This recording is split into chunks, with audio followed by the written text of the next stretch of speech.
Welcome book lovers to Creatives on the Couch, presented by ASJ Publishing.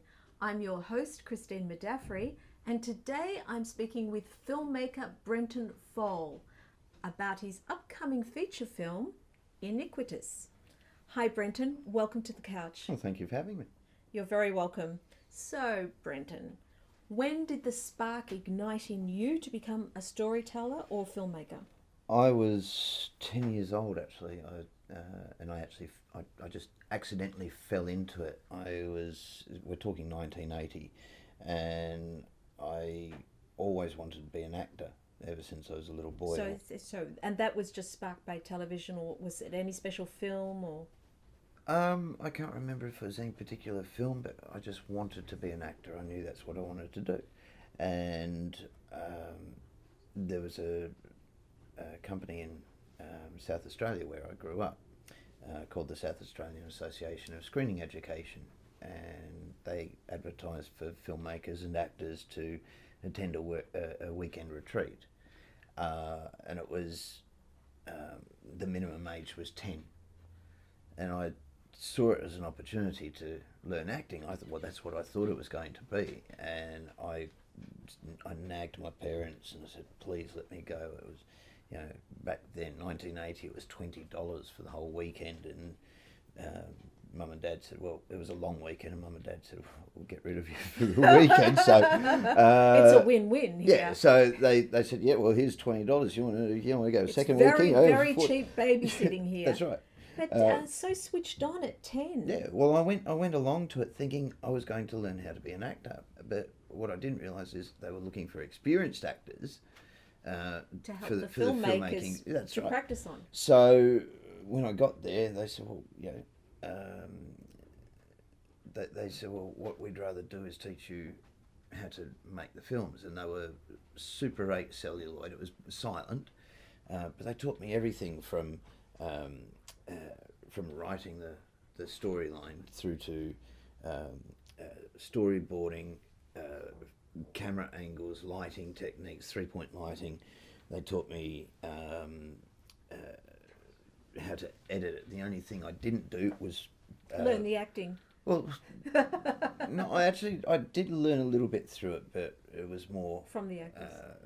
But it was the only thing I didn't learn was how to process the film. Wow. They actually processed it for us and then handed it to me and got me to edit it all together, and it was quite an interesting experience. And Help Is On Its Way was the name of the movie. Wow, That is the best value for $20 your parents probably ever got. Yeah. And they're probably so happy to see such a return on their $20. Well, I went along to, I said to the organisers afterwards, I said, look, when's the next one? I really want to come. I had such a great time. I want to come to the next one. They said, well, the next one's, I think it was Christmas holidays that year or something. Oh. And they said, but that's for 18 plus. I said, why is it 18 plus? Hello, let me do this. And they said, well, you did very well on your first film, but 18. The reason it's 18 plus is because it had horror themes. They wanted to do horror themes. It was like the 48-hour film challenge. Wow. And so they said, but it's horror themes, and we really don't think kids should be involved. You might in cramp it. our style. And I said, I've been watching horror films since I was 3 years old. Oh my goodness. Sitting up watching Deadly Earnest at the age of 3, I think it was on a Friday night or something. Oh, I used to watch that. Deadly That Earnest? was really scary. No, it wasn't. Oh, it was. I used to be really scared. Well, you must have been Deadly younger than me, but I was Earnest. 3. I must have been 2. But it was, I was watching Deadly Earnest and late night horror movies. They were really scary. I remember them the Friday night. I wasn't actually allowed to watch, but I remember. Because my father was doing night school, and Mum would let me sit up next to her. I think it was more the fact that she needed someone to grip. Probably. She probably needed someone to hold really tight. But she let me sit up with her and watch Deadly Earnest until my father got home, and what a treat, though. Yeah, it was. So maybe you owe some of your career, or a little bit of your career, to Deadly Earnest. Maybe. Maybe he inspired you. He could have. I really don't remember. It's so interesting. Yeah, but Iniquitous is actually dedicated to the memory of my mother. Oh, oh, that's Yeah. lovely. Because my mother encouraged me to do acting and filmmaking and all the rest of it, and I was running theatre companies and everything. So And it's not something that all parents push. They're more in line of pushing the more steady, reliable career. Most parents, which is understandable, but it's well, my father pushed me that way towards a sort of normal, mainstream career. I did my apprenticeship as a fitter and turner, but so it's probably not bad to have that.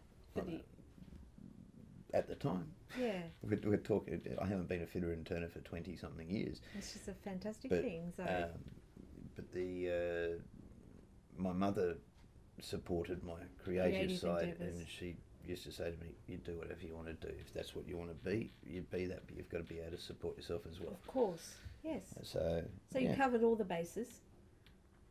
yes. So tell us a little bit about Iniquitous. Okay, Iniquitous. It's a dramatic thriller about 4 people who each have personal issues that they're trying to solve. I won't go into too much detail No. because I don't want to Spoil it. But they have each, all 4 of them have, through one way or another, heard about this woman who can fix their problems, and they seek her help. But they end up in a massive tangled web of obsession and destruction and things like that, and it is one huge climax that I won't go into it, but Right. yeah. So you, just so we're clear on all the hats you wore, There's a lot of hats. you wrote Iniquitous? I wrote Iniquitous. I actually wrote the first draft because I was bored. Right. I was working in a job as a store manager selling waterproof membranes to the building industry. So you had customers at 7:30 in the morning on their way to work, and you had them at 5:30, 6 o'clock at night on their way home from work. Nothing in between. But I had to stay there just in case. So this is perfect because you're actually getting paid and you're writing away. That's right. You actually weren't, it wasn't your own time. It's actually That's rather ideal That's for a right. writer. So I said to the owner of the company was sitting in his office playing computer games, and the assistant manager was watching YouTube videos, and I said to the owner, I said, "Look, do you mind if I use the computer for something? I've got this idea for something I want to write." And he said, "Yeah, go for it." And it was just a simple seed of an idea about good versus evil, and I thought, okay, so what are they fighting over? And obviously it's the innocent soul of a baby, and so instead of good and evil, it's the antagonist and the protagonist fighting for safety of everyone. Well, we're going to have to come back and find out how this pans out after these messages. Welcome back to Creatives on the Couch, where I'm speaking with Brenton Foale about his upcoming feature film, Iniquitous.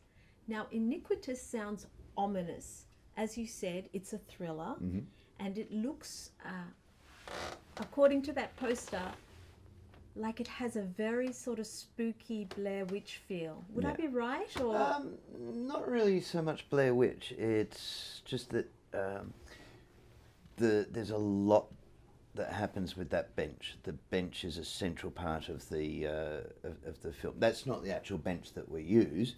This was a bench. I took a photo of that one night. I went for a walk looking for a bench to do the poster with. it's just beautiful. Yeah. It's a beautiful picture. Yeah, thank you. And it was just perfect. The light was perfect on the bench, so I took the photo. Yeah. And, Lovely. yeah. So how far would you go? Does Iniquitous push us to the limits of our endurance as an audience? People, I think what people will actually get more from it is the fact that they've got to realise that there's challenges in life, and if they're that's what it's more about. It's more about the challenges that these four people go through, and how they handle things and what they do to try and fix those challenges by they're manipulated, and by being manipulated they ruin their lives and the lives of those around them. But they everyone's got to ask themselves how far they'll go. I mean, we all face different scenarios, different objects every day, different hurdles, and we've got to ask ourselves, how far would we go to get past that hurdle? Yeah. What would we do? What lines will we cross? Exactly. And so the film kind of challenges the viewer in that regard. Yeah.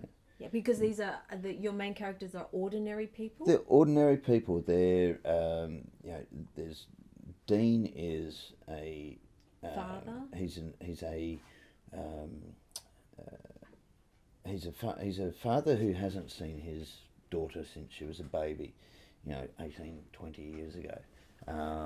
Then there's and he's suffering cancer. So he's really seeing the deadline. Yeah. So he's got a matter of weeks, and all he wants to do is see his daughter. How far will he go? Yeah. How far will he go to see his daughter? Fiona is a downtrodden housewife raising a child, while her husband every day goes out looking for work. He's been unemployed for 2 years, and he's abusive and everything. But he's only abusive because of the fact that terrible circumstances. Well, he's been unemployed for 2 years, and they're struggling. They've got a 2-year-old son. He's been unemployed since before the child was born, and they're struggling to make ends meet. How far will they go? Yeah, and she wants her husband to get work, but there's things that she is told that start making her think that he's not just looking for work. Then you've got Stephanie, who has been raised by her mother, and all she's been accepted into modelling school, but she hasn't got the tuition fee. The modelling school happens to be the most elite modelling school in France.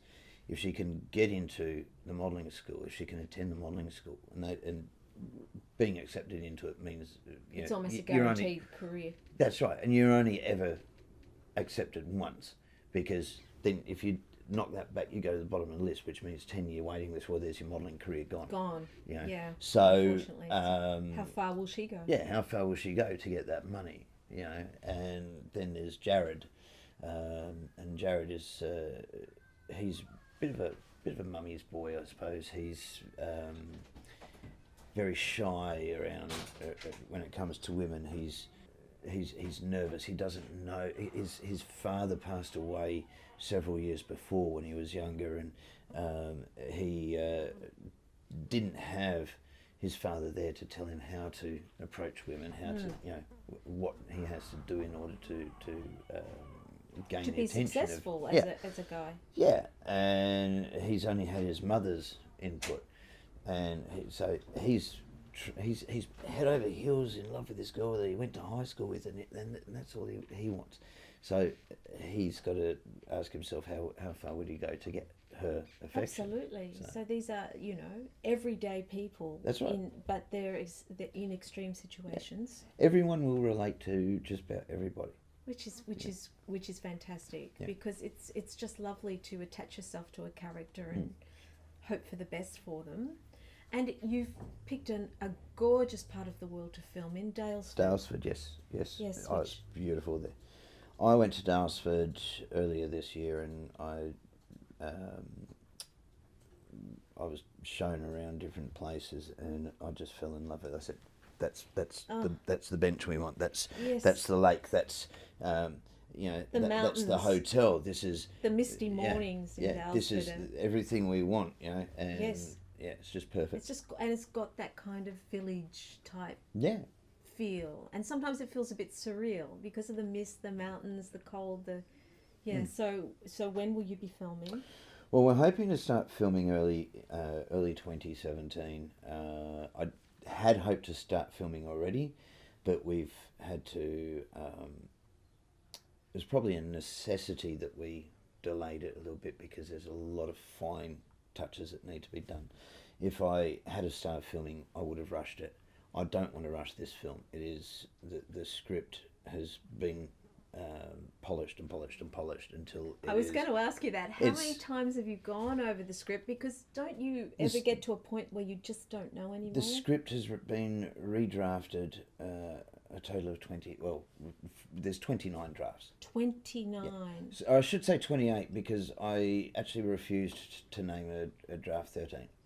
Oh, wow. I went draft 12, draft 14. Very superstitious. I won't even mention I don't it. blame you. I'm superstitious too. Yeah. But that's funny. Yeah, I mean, if anything ever goes wrong with this It's film, not going to be because of the number 13. That's right. Touch wood. No black cats around. No. So it's there were 28 drafts realistically. Because after so many drafts, I've done some writing myself, I start to lose it. I get too close. Did you bring in other people to say? I did have some editors? help along the way from people to just read over it and help polish some of the dialogue. Yeah.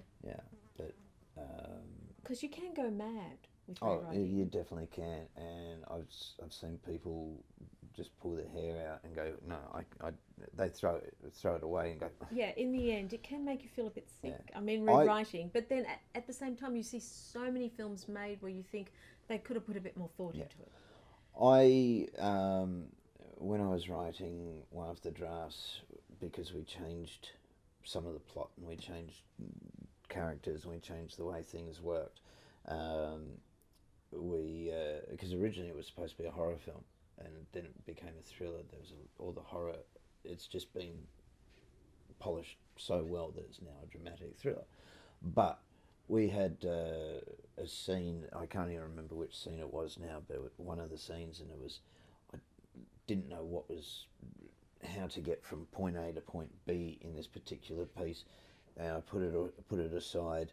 I left it for about a week, and then I just picked it up and go, oh, that's how it works. And it just hit me. I just stopped focusing on it, because I think if you focus too hard on writing it, you end up you're too close to the problem. If you step back for a bit, go off, do something else. I'm also studying Bachelor of Communications as well, but you take a break from it, you come back and it just falls into place, and that's what happened with Iniquitous. The pieces just fell into place when I just took one step back and left it alone for a week. Well, speaking of taking a break, we're going to take one step back, and we'll be right back after these messages.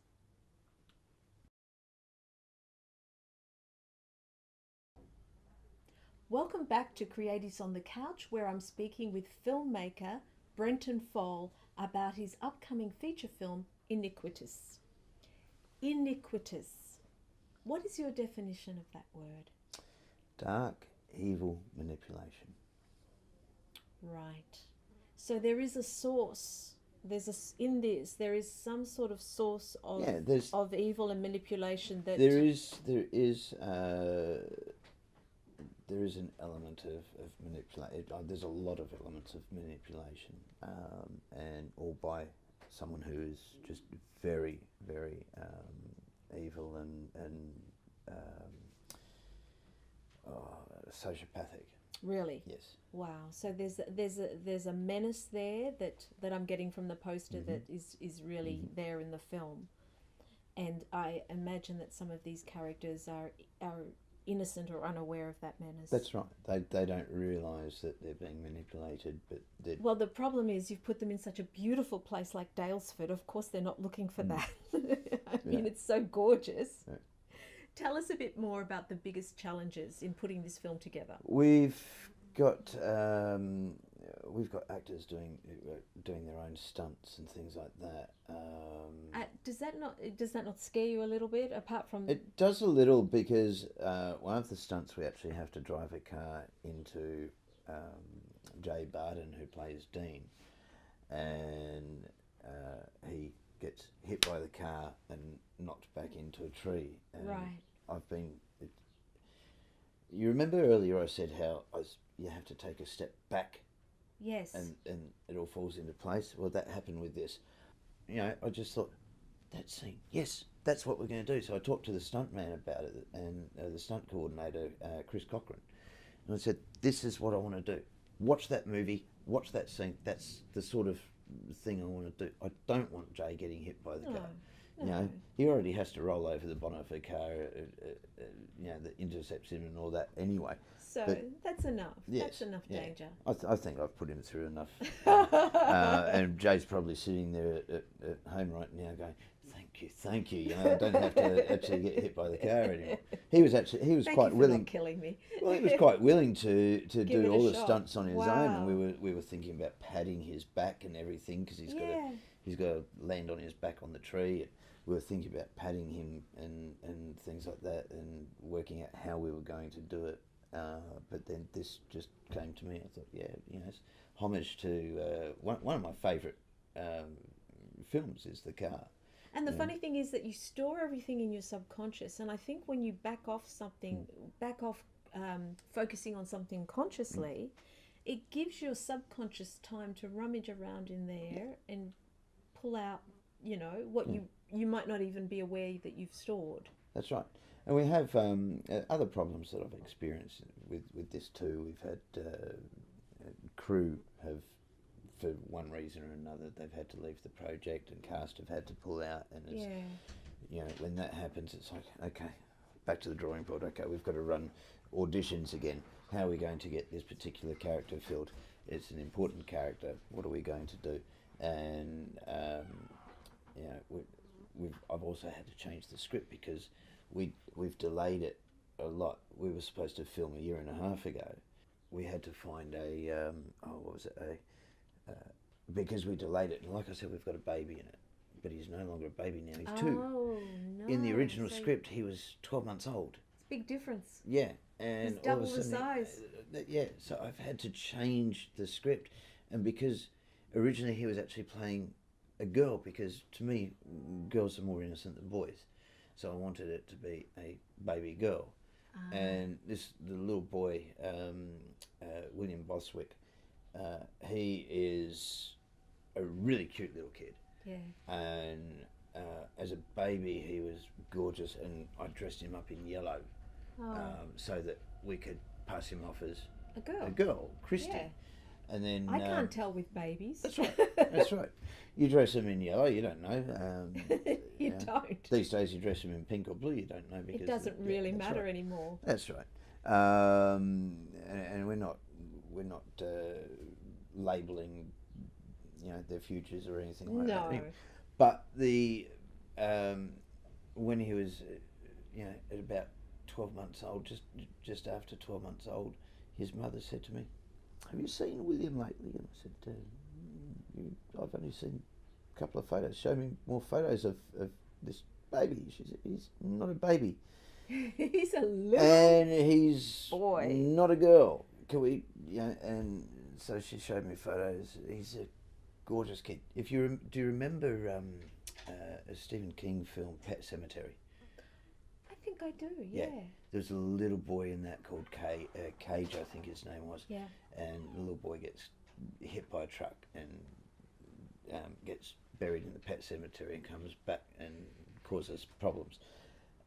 This little boy, William, he looks like him. Wow. He's almost a spitting image, and he's adorable.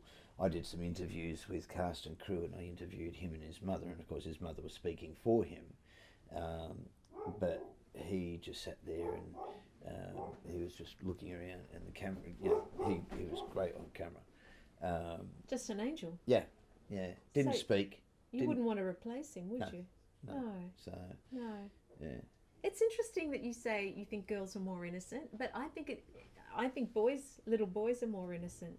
Yeah, but little boys Isn't it can interesting? tease and all the rest of it, so they're no longer really innocent. Yes, but little boys are out there playing their soldiers and their stuff, and they're fighting. Little girls are actually inside plotting. Plotting, yes.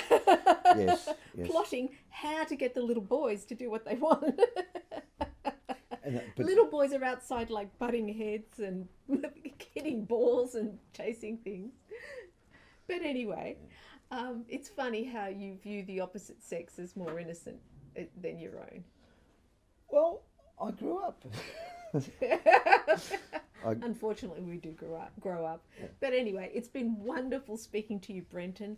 The best of luck for your shoot in Dalesford early next year. Thank I you. hope everything goes brilliantly, but I know with filmmaking, it's going to be one long exercise in problem solving. But I hope you don't have to make it too many compromises, and that Well, it just, a lot of planning and scheduling fixes that. yes. So yes, being prepared. That's right. The Boy Scouts motto, "Be prepared," certainly applies to filming. So the best of luck, and we really hope to see it later next year. I hope. Thank you. Thank you for coming in. Thank you. That was Creatives on the Couch, and we'll see you next time.